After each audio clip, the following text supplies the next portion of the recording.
ಇತ್ತೀಚೆಗೆ ದಾವಣಗೆರೆಯಲ್ಲಿ ನಡೆದ ಸಾಮಾಜಿಕ ಕಾರ್ಯಕರ್ತನ ಮೇಲೆ ಕೊಲೆ ಯತ್ನ ಪ್ರಕರಣಕ್ಕೆ ಸಂಬಂಧಿಸಿದಂತೆ ಇದೀಗ ಬಿಗ್ ಟ್ವಿಸ್ಟ್ ಸಿಕ್ಕಿದೆ. ಈ ಪ್ರಕರಣದಲ್ಲಿ ಪ್ರಮುಖ ಆರೋಪಿಯೊಂದಿಗೆ ಸಾಥ್ ನೀಡಿದ ಆರೋಪದ ಮೇಲೆ ನಟಿ, ಮಾಡೆಲ್ ಹಾಗೂ ಕಾಂಗ್ರೆಸ್ ನಾಯಕಿ ಸವಿತಾಬಾಯಿ ಮಲ್ಲೇಶ್ ನಾಯಕ್ ಅವರನ್ನು ಪೊಲೀಸರು ಬಂಧಿಸಿದ್ದಾರೆ. ಇದೇ ಸವಿತಾಬಾಯಿ ಮಾಯಕೊಂಡ ಕ್ಷೇತ್ರದ ಕಾಂಗ್ರೆಸ್ ಟಿಕೆಟ್ ಆಕಾಂಕ್ಷಿಯಾಗಿದ್ದರು. ಅವರು ಈ ಹಿಂದೆ ಕೆಲವು ಸಿನಿಮಾಗಳಲ್ಲಿ ನಟಿಸಿದ್ದರು ಮತ್ತು ಮಾಡೆಲ್ ಆಗಿ ಉತ್ಪನ್ನಗಳನ್ನು ಪ್ರಚಾರವನ್ನ ಮಾಡಿದ್ದರು. ಆದರೆ ಈಗ ಅವರು ಕೊಲೆ ಯತ್ನಂತಹ ಗಂಭೀರ ಅಪರಾಧ ಪ್ರಕರಣದಲ್ಲಿ ಸಿಲುಕಿದ್ದಾರೆ.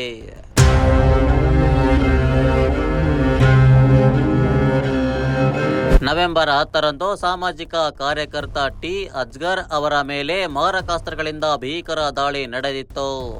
ಈ ಕೊಲೆ ಯತ್ನದಲ್ಲಿ ಗಾಯಗೊಂಡ ಅಜ್ಗರ್ ಅವರು ಪ್ರಸ್ತುತ ಆಸ್ಪತ್ರೆಯಲ್ಲಿ ಚಿಕಿತ್ಸೆ ಪಡೆಯುತ್ತಿದ್ದಾರೆ.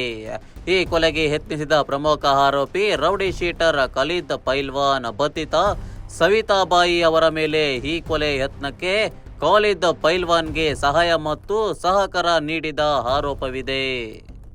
ಘಟನೆ ನಡೆದ ನಂತರ ಪೊಲೀಸರ ಕೈಗೆ ಸಿಗಬಾರದೆಂದು ಖಲೀದ್ ಮತ್ತು ಸವಿತಾಬಾಯಿ ಕಳೆದ ಒಂದು ವಾರದಿಂದ ಬೆಂಗಳೂರು, ಗೋವಾ ಮತ್ತು ದೆಹಲಿ ಸೇರಿದಂತೆ ವಿವಿಧ ಕಡೆಗಳಲ್ಲಿ ಸುತ್ತಾಡಿದ್ದರು.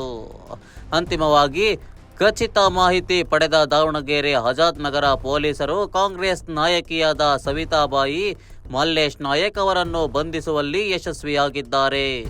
ಸವಿತಾಬಾಯಿ ಅವರಿಗೆ ಈ ಪ್ರಕರಣದಲ್ಲಿ ಎಷ್ಟರ ಮಟ್ಟಿಗೆ ಪಾತ್ರವಿದೆ ಮತ್ತು ಪ್ರಮುಖ ಆರೋಪಿ ಖಲೀದ್ ಪೈಲ್ವಾನ್ನ ಬಂಧನ ಯಾವಾಗ ಆಗುತ್ತದೆ ಎಂಬುದನ್ನು ಕಾದು ನೋಡಬೇಕಿದೆ.